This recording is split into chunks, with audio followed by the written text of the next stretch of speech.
Pagi, ini video 6.12. Yah, rupanya orang haus ilmu sejarah ya. Jadi saya ringkas sebentar aja yang video sebelumnya, bahwa mandat VOC itu sudah berjalan 300 tahun. Sejak Perang Sultan Agung, VOC kalah, dan sehingga pada waktu cucunya itu mengajakkan perang, perang Pangeran Sambernyowo, itu dirangkul oleh VOC diberikan 5 hak. Kuasa untuk menyatakan perang, mencetak mata uang, kuasa agraria, kuasa kehakiman, dan kuasa pajak. Jadi strata kepemimpinan republik ini itu mengikuti tradisi 300 tahun. Sejak tahun 1757, Mangkunegoro I itu disebut pemangku negara, Perdana Menteri, wilayahnya seluruh Nusantara. Dananya ekspor VOC yang berupa karet, ya, tebu, dan sebagainya itu ke Eropa, ekspor ke Eropa dipotong 30% masuk ke rekening Swiss VOC. Dan tradisi itu berjalan sampai sekarang. Dana VOC itu memberi bunga kepada rekening IGGI Soeharto di Indonesia. Maka ketika Amerika itu menggunakan dana VOC yang di Swiss sebesar 7 triliun diencerkan untuk memberikan kredit, jaminan kredit kepada Bank Dunia sebesar 100 triliun dolar, sistem itu berhenti. Dan ketika mereka ingin nambah utang dana VOC, itu mereka bicara dengan mandat VOC yang sistem itu sudah berjalan 300 tahun. Nah, pertama mandat itu kepada pemangku negara, Mangkunegoro I, 2, 3, 4, 5, 6, kemudian dilanjutin oleh Soekarno, Soeharto. Soeharto tahun 2000 itu dicabut mandatnya. Dan Soeharto mati tahun 2008. Tahun 2009 itu dibuat mandat baru kepada keturunan cucu Mangkunegoro VI. Namanya Sanjoyo Hamijoyo Suparto. Nah, kembali lagi kepada Amerika, ya Amerika bertanya sesuai dengan mandat yang ditandatangani tahun 2009, ditanyakanlah kepada Pak Sanjoyo ini untuk mengakses dana VOC yang ada di Jakarta. Nah, celakanya adalah, ya, plot twist-nya itu tahun 2000, itu Soeharto sudah dicabut dan Soeharto itu memberikan mandat kepada Letnan Jenderal Suryo Wiryo Hadiputro. Oleh karena itu, mandat bodong inilah yang menjadi kisru karena itu digunakan atau dipercaya oleh Gus Dur, Megawati, Susilo Bambang Yudhoyono, dan Jokowi. Inilah kisru itu. Puncaknya adalah ketika Rini Sumarno menjaminkan asetnya VOC yang dari bunganya IGGI ada di 3 bank negara, BRI, BNI, dan Bank Mandiri, dijadikan kolateral untuk kereta Wush. Itu blunder tahun 2014. Oleh karena itu, rezim Jokowi ini, dia ngutang ke Bank Dunia 9.000 triliun, tapi dia juga membobol utang gelap Cina 8.000 triliun. Sehingga Prabowo itu ada ketergantungan untuk mengakses dana cash banker Jokowi yang dari utang gelap Cina itu. Nah, kenapa sekarang itu terjadi chaos, rusuh, berantakan? Karena IMF sudah mewarning, MSCI sudah mewarning, kalau Prabowo terus mengutang Cina dilanjutkan, IHSG jebol. Setiap hari, Bank BCA, BRI, BNI, Bank Mandiri itu turunnya 5% setiap hari. Ada orang yang invest 100 miliar, itu rugi 50 miliar dalam waktu sebulan.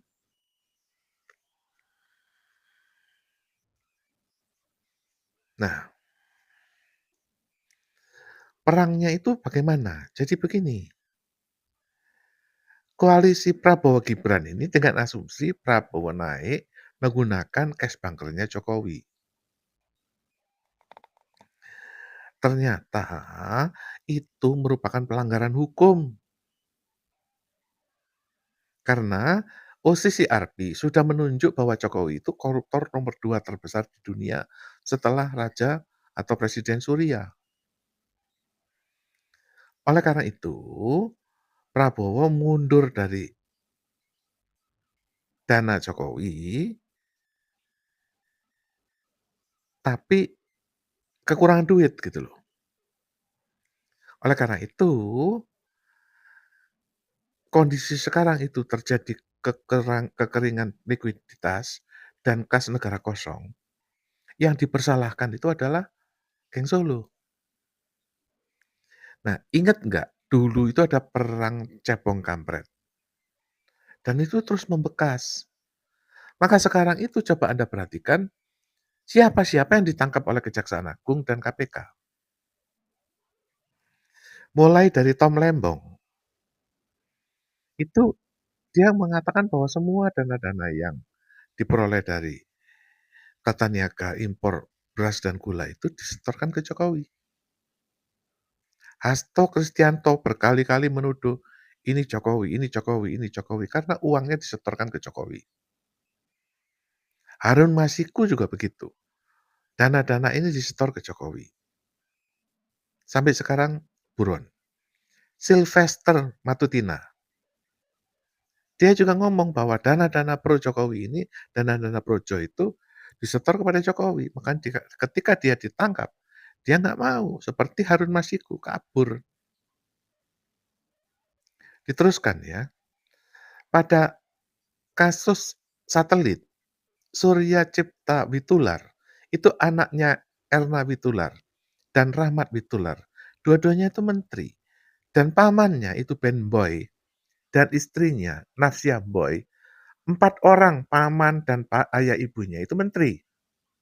Seperti Nadiem Makarim ya. Ayahnya itu orang kaya. Surya Cipta Witular pun ditersangkakan dan dihukum penjara 15 tahun karena kasus satelit. Bahkan ada orang Amerika yang juga dipenjara kasus makelar satelit itu. Nah, mereka semua mengaku dananya disetor ke Jokowi. Selanjutnya, Sylvester Matutina, Budi Ari, ditersangkakan gara-gara judi online. Kemudian Budi Gunawan, juga dicopot gara-gara kerusuhan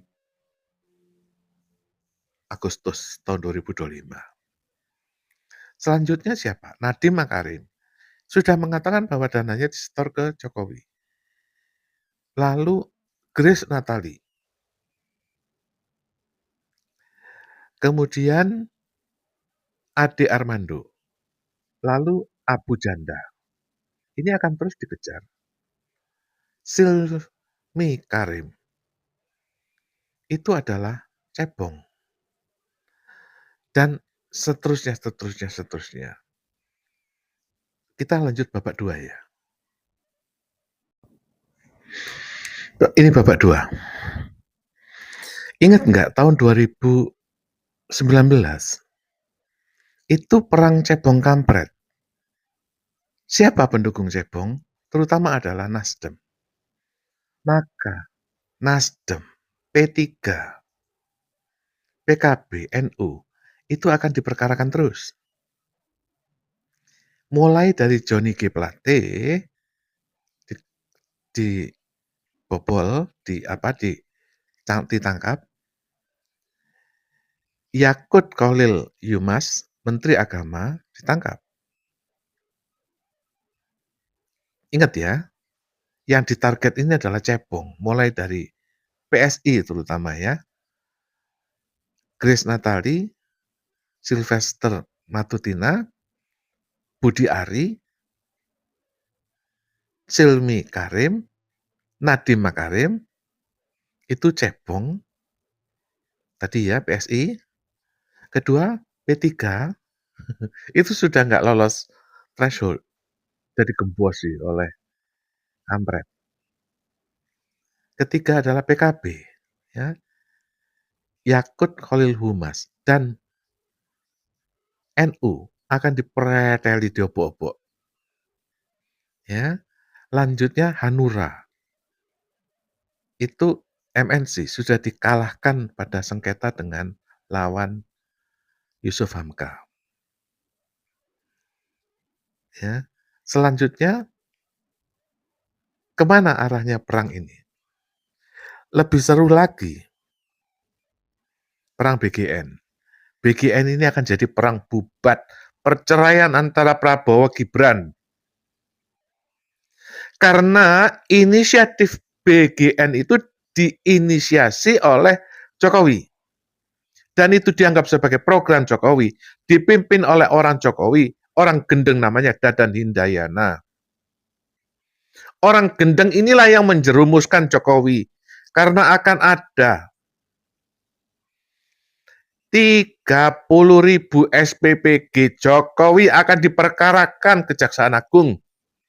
Dan seluruh cebong-cebong di 30.000 titik ini akan masuk penjara karena mendapatkan konsesi titik dapur umum secara ilegal. Dan itu akan dibongkar oleh justice kolaborator Sony Sanjaya.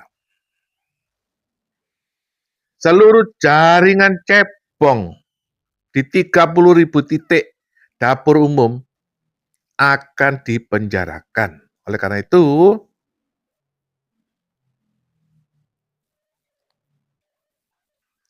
perang bubat sudah dimulai lewat tokoh Kurowo,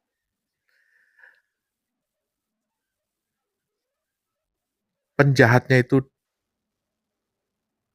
Dadan Himawan,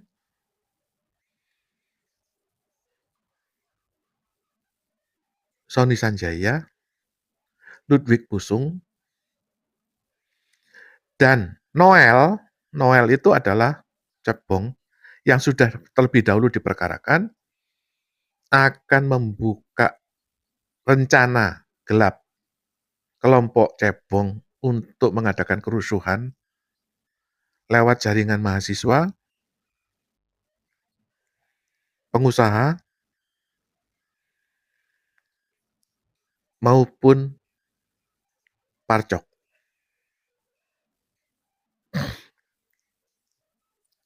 Prabowo sudah mengantisipasi lewat Bais. Bais sudah tahu siapa-siapa yang akan bergerak, dan mereka sudah diprofil, sudah diikutin. Contohnya, yang diikutin itu Andri Yunus, Ferry Irwandi, Dandi Laksono,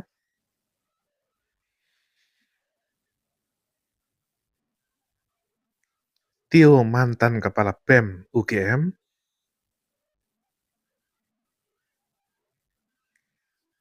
Cak Islah, Bahrawi, Saiful Mulyani, mereka tokoh oposisi cebong sudah diprofil.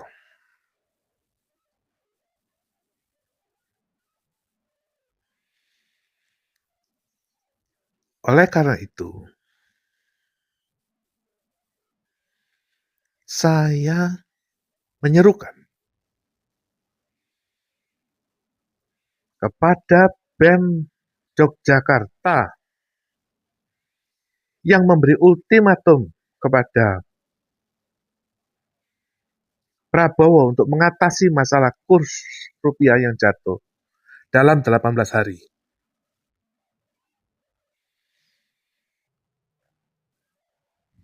Berhenti saja.